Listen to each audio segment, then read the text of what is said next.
السلام علیکم، آپ دیکھ رہے ہیں کے نیوز چینل۔ کشمیر ایک ایسا ایشو ہے جس کی تکلیف ہر پاکستانی اپنے دل میں محسوس کرتا ہے۔ اسے ایسا ہی محسوس ہوتا ہے جیسے کہ اس کے اپنے بہن بھائی کسی تکلیف میں ہیں۔ سیاسی اور سماجی کارکن شیخ اعجاز احمد اس بارے میں کیا کہتے ہیں، آئیں سنتے ہیں۔ کشمیر 6.5 ماہ سے قید میں ہے۔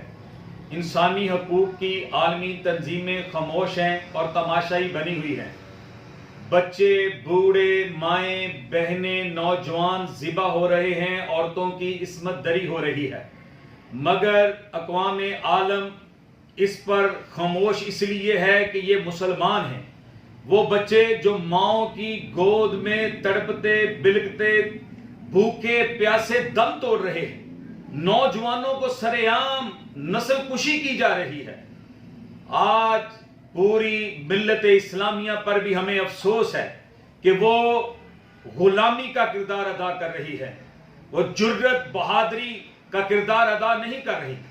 ان کو چاہیے کہ جہاد فی سبیل اللہ کا اعلان کریں اور کشمیر کی آزادی کے لیے ہر بچہ حکومتوں کے ساتھ ہوگا اور کشمیر کو آزاد کروانے کے لیے ماؤں کے آنچل بھی آزادی کے پرچم بنیں گے۔